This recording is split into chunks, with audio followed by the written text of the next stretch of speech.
Welcome to Passionate World Talk Radio. Educate, enlighten, entertain. This show does not provide medical advice. If you're having a medical emergency, please call 911. Anything you hear here should be discussed with your primary healthcare provider. Hello and welcome to Everyone Dies, the radio show produced by Passionate World Talk Radio, whose goal it is to educate, enlighten, and entertain. I'm Marianne Masso, and for the next 30 minutes, I am your host. Today I'm going to be talking with Shawn Kennedy, who's the editor-in-chief of the American Journal of Nursing. Now, the American Journal of Nursing is the most widely distributed nursing journal in the world, a very old journal. And Shawn and some of her colleagues, Diana Mason and Kristi Westphaln, have written an opinion article for Newsweek called "End Restrictive Family Visiting Policies in Hospitals and Nursing Homes." So welcome to the show, Shawn. Thanks. Great to be here, Marianne. I'm so pleased that you have published this opinion piece, and I was wondering if you could tell our listeners how you got the idea to write about it.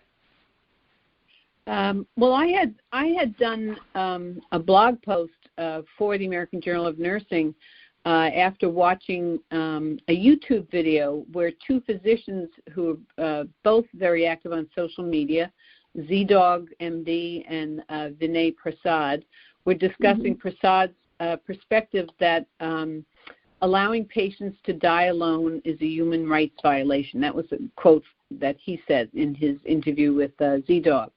And he was quite aggressive and assertive in explaining that his feeling that clinicians should just not accept blanket rules from hospital administrators who say, well, we have to save our PPE, or it's just we can't let people come in and see patients. That's it. And he felt that clinicians know how important it is for people to have support, especially when we're talking about COVID during this pandemic, when people don't know if they're going to live or die. So we asked a question on Facebook, on AJN's Facebook page, because it seemed to me nurses are always doing workarounds where they sneak people in, and we sneak pets into people and everything. So I thought, gee, I wonder what nurses are thinking about this. And I was surprised because so many of the comments were split. People did feel that patients need to have loved ones around them, but they also felt that visitors were using up very scarce PPE that they needed. The other thing that nurses worried about was having to always police family, and so they didn't have time to make sure people were doing the right thing in terms of wearing the PPE and not coming in and out of rooms, or just not following proper protocols for infection prevention. So I had written a blog post, and Diana had seen that blog post, and then she suggested we do it for a broader audience, and that's how it came about on Newsweek. Well, it's I read it, and I thought, and it so resonated with a lot that I've been saying on our podcast, is that it's I didn't think to call it a human rights violation, but people dying alone, I mean, as a civilized society, it doesn't seem like it seems as though we could do better than that.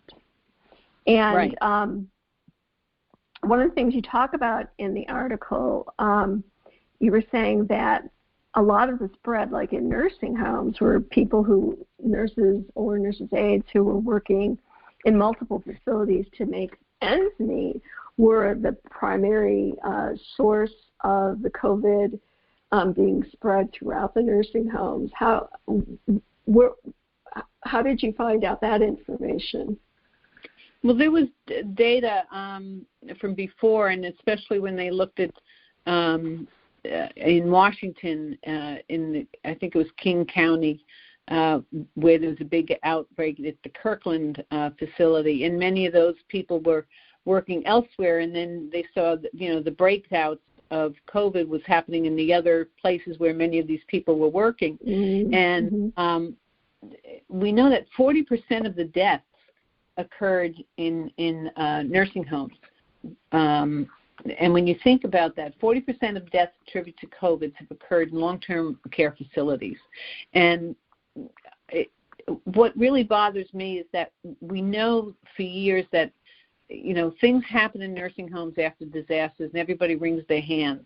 After Katrina and after Sandy and after, the heat wave where temperatures got way up and people died of heat stroke, and then during Katrina where people were drowning in their beds, and everyone kept saying we have to do better in nursing homes.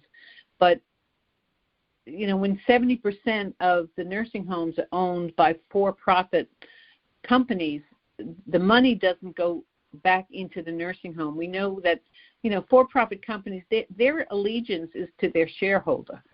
So when you look at what's going to happen, people don't do things, and I feel that when money's involved and profits involved, things change drastically. And there was a New York Times investigative report several years ago that showed that when nursing homes became for-profit entities owned by, hedge funds and became part of, selling as part of packages in terms of, for-profit systems, things changed and care got worse. So they've shown that. And we know that most of the workers in here, they're people of color. They don't get health insurance. They get minimum wage. And these are the people who are taking care of our elders. And so they have to work in multiple homes.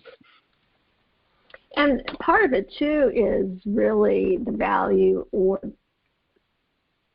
the lack of value of the care of the elder in those facilities, that we say, well, I want to take care of mom or dad. I'm not able to take care of mom and dad for a wide variety of reasons. And so we're going to utilize this long-term care facility. And you look at staffing ratios, you look at other things, and you think, okay, this will be okay. And but really an element in all of that too is your own presence and kind of watchdogging in terms of making sure mom's up and getting showered and isn't laying in bed, all the kinds of things that you would do. You're not doing the physical care yourself, but somebody has to keep track, wouldn't you say? Right. And when you think about nursing homes, they're set up because people need nursing care, yet there's very little professional nursing done in nursing homes. It's custodial care. They may have one RN on site, and that RN is certainly not able to oversee the care of so many people. So most of the care and assessments are being done by people who probably could be better trained. They could have better equipment. Certainly infection control has not been a priority in nursing homes. And, this came out with COVID.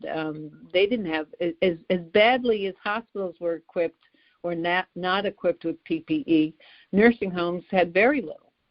So, there's just very little resources for nursing homes, both in terms of money to pay staff and for state-of-the-art equipment for training and resources. So it kind of tells you what we think in terms of the value we place on it, as you said. Or lack of value.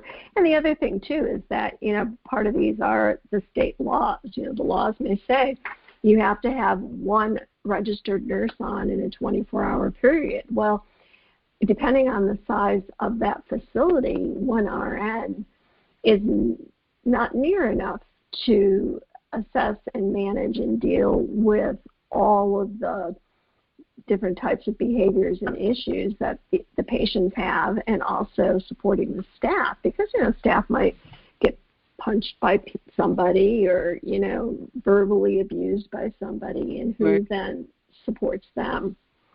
I had a friend of mine whose parents were both in a nursing home. They were in their 90s, and his mom died in early March of last year. And his father, with dementia, just died a couple weeks ago. So from early March last year to a couple of weeks ago, he had not touched his father's hand or been close to him. Finally, when they knew he was actively dying, they let him and his siblings in, and he said, that was the first time I touched my father in like a year. Otherwise, they had to stand at a window and like show him pictures or do whatever. They couldn't talk to him. I mean, even if you were in the same room with him, it was hard to talk with him because he was really deaf and because of the dementia. But besides that, they couldn't physically for a year be near this person. And that's a tremendous loss for that family that they will never get back. Sure, and for people with dementia, having had several elderly aunts with dementia, we know touch is very important. And I wondered about the care because with so many of the staff falling ill as well, and they had skeleton staff in many of these homes because, again, the money is not going into enhancing care as much as going into shareholders, and people tend to do the minimum of what they need to do. You wonder how the quality of care for these people must have suffered at that point. I remember visiting an aunt, and this was when this was considered a good nursing home years ago, and people were just lined up in wheelchairs in the hallway or sitting, they'd have a TV on in the room and no one was really looking at it, but it just made some noise and was on, and people were just kind of sitting around, again, in wheelchairs, not really doing much. So one of the reports we have actually in this month's, the March issue of AJN, we have a couple of things about nursing home, and one of them is a reflections, a narrative piece from a nurse who volunteered on a medical mission and was deployed to a nursing home and just tells of the horrific situation that she walked into. We also have an article written by 22 gerontology nurse experts calling for the Centers for Medicare and Medicaid to really mandate a certain amount of nursing services. People think nursing homes are really full of nurses, and according to these nurses, only 10 to 15% of nursing staff in nursing homes are RNs. And so that seems even high to me from my experience. It sounded high to me as well. But, the amount of care that they get and the oversight is just not up to par in terms of what most of these people need. So it's just compounding things. And with the visitors, I mean, hospitals kind of followed the lead. They immediately shut down the nursing home visitation policies, and for a long time wouldn't even give out any information whether there was COVID in the home or not in these nursing homes, and wouldn't report it. So people couldn't see their loved ones, didn't know if there was even COVID in their home or if their relative might have it. They would get a report, and one of our staff, her grandmother was in the home, and they said, "Oh, she's fine, but we can't let you talk to them because we're not moving people around from room to room." So all this kind of hidden away activity was distressful. But then hospitals did the same thing. Their answer was, well, no visitors allowed. And I understand in the beginning, because nobody knew what they were dealing with in terms of this pandemic, that, how is it spread? We don't have enough PPE. Right. I can understand that. But at this point, I think we're beyond that. Reports seem to be that there's enough PPE, and I know some hospitals have opened it up. The Plaintree hospitals, for example, and that's a group that embodies a philosophy of person-centered care, and they have on their website, they have guidelines on family presence during a pandemic, and so they're very transparent. They got input from various groups on how you could safely provide for family visitation. So I would urge other groups to kind of look at their site. It's Plaintree. And but I think at this point you can do that. People coming in from the community who work there, I mean, there are dietitians and housekeeping workers and lab workers, and so they live in the community, and they may be bringing it in, and we figured out how to get them in safely. So why can't we do the same with family members?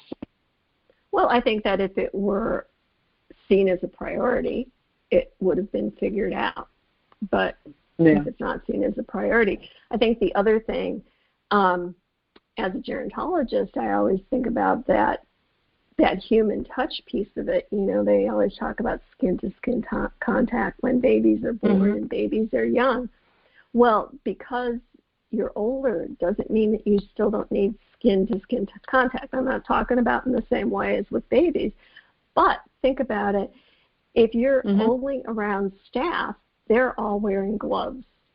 And there is no skin-to-skin contact. They don't feel the warmth of another person's hand. I mean, you know, when I've been in the hospital lately, not a person touched me. You know, of course, they had gloves on. But that's true for elders to go almost a year without family touching them or staff touching them. It's like that's a tremendous loss for them. Yeah. It's just, and I think the suddenness of the death during COVID is an issue. It's one thing when you've had relatives who, you know, were suffering and dying, and you knew that they were coming to an end of a long journey of illness, but you would have, you know, a spouse or parent or a child drop off their loved one at the hospital because, you know, they knew they were having some trouble breathing and a fever, and then, you know, the next thing they knew, they were intubated on a respirator, and that's how they remembered them. So the shock of that, or to find out that, you know, the last thing they see is somebody on an iPad saying, they're going to put a tube down my throat, I won't be able to talk to you again, and I don't know how I'm going to do with this. I mean, it just doesn't seem that, it seems that, as you said in the beginning, we can do this better. And now that we know what we're dealing with, there's no reason to me, unless there's some massive problem and there's no PPE.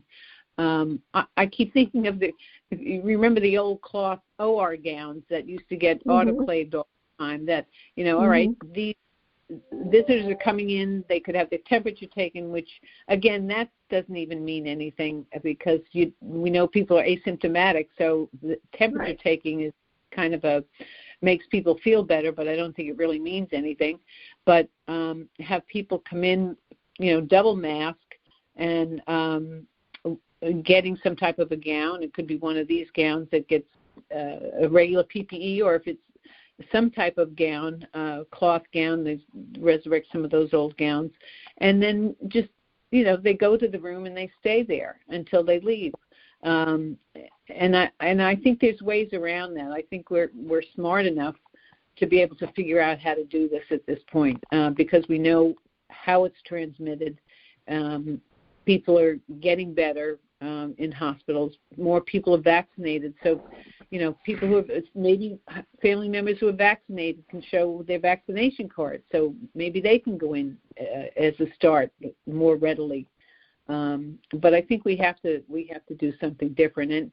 And as I said, we've given examples in the Newsweek of some hospitals that are looking very carefully and feel that this is a vital part of, you know, emotional support's a vital part of what's necessary.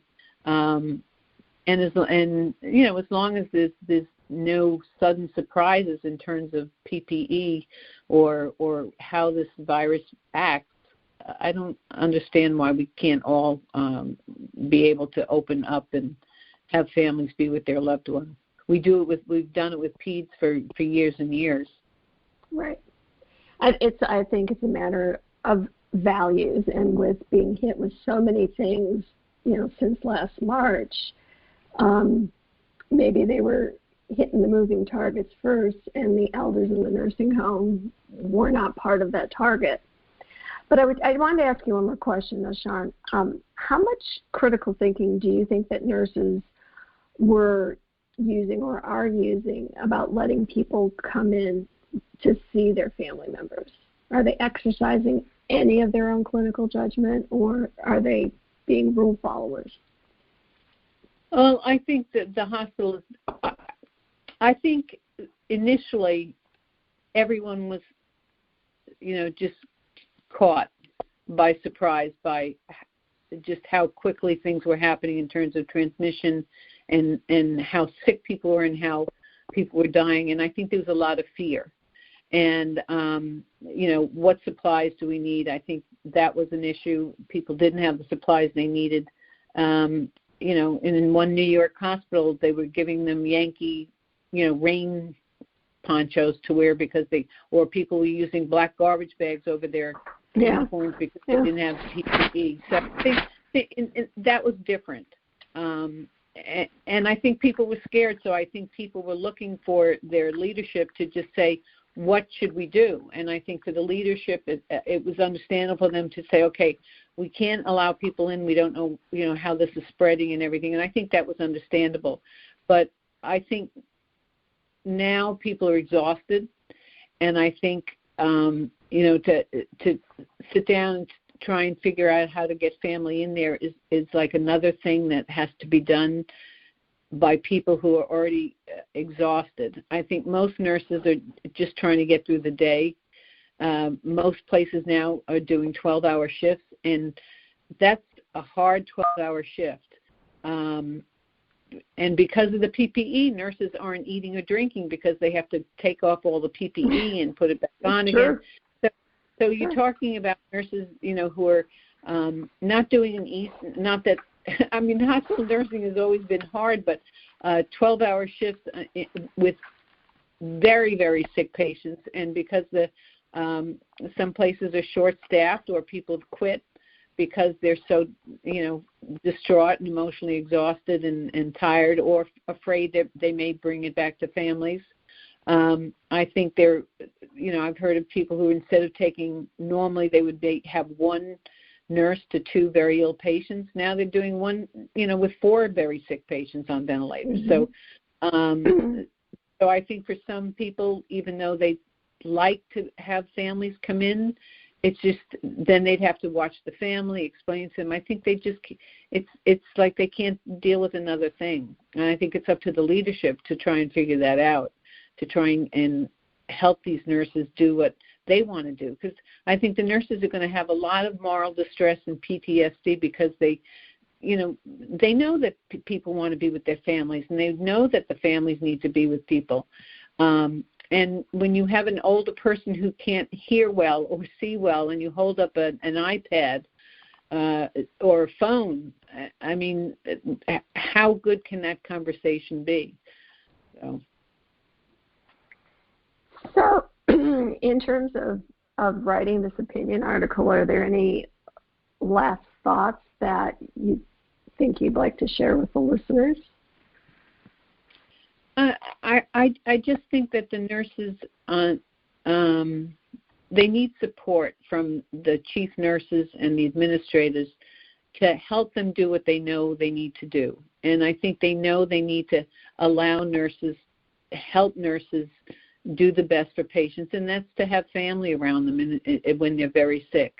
And I think it's not up to while the nurses can be proactive and are almost always advocating for their patients, I just think at this point the leadership has to really step up and provide the resources, whether it's additional PPE, whether it's hiring somebody who's just going to deal with families, so that the nurses can just get back to, taking care of patients, and hiring staff, having more staff so that they can be with the family and the patients. I just think the nurses on the units are just, I feel badly for them because I think they're trying to do their very best and know that many times their very best is impossible to do because of the situation. So I think we need the leadership to really do all that they can in a very tough financial environment to really make it happen, because the patients are suffering and the nurses are suffering. The nurses are trying to be surrogate family members, and it's killing them, I think. They're watching all this anguish and grief going on with families and patients, and I think it's going to take its toll on all these nurses. I'm worried about them. That's my concern. I have a daughter who graduated from nursing school in May, and she started 2 weeks later on a COVID floor, nights, 12-hour shifts, 3 in a row. And I was like, oh my God, please no. It just seemed like a cavalcade of, you're not going to stay in this profession that long because it's going to kill you. And so what she sees as normal, like she'll talk about patients coding, or she'll talk about patients dying, or she'll be getting ready for her shift and say, I hope nobody dies tonight. And I think to myself, I didn't have those concerns when I was a new nurse. When I was a new nurse, I can think back to 1978 and remember my life as a new nurse, and it wasn't like this at all. No. And you've got to wonder if this generation is going to be able, to take care of you and I, Shawn, as we get older. It's like it might wipe out a whole generation of nurses. Well, we know hospitals have, there's been a lot of work done with toxic workplaces in the last few years. Many groups have been addressing it and trying to promote healthy workplaces. Certainly the American Nurses Association has done work, the American Association of Critical Care Nurses, and many groups have been looking to address this because nurses are leaving. There's a revolving door. What I've been hearing is that many nurses come in and they stay for 2 years, and then they leave to go back to school and become NPs and work in primary care because the hospitals are just too tough.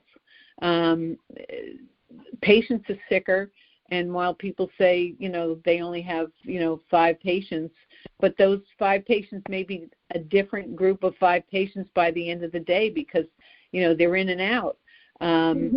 I would urge people, if you really want to know what a shift is like, Teresa Brown, who was a hospice nurse and now is a blogger for the New York Times and just did a fabulous piece last week or early this week, I'm losing track of time, on what it's like to be a hospital nurse in COVID, during COVID, and there's a powerful video with that.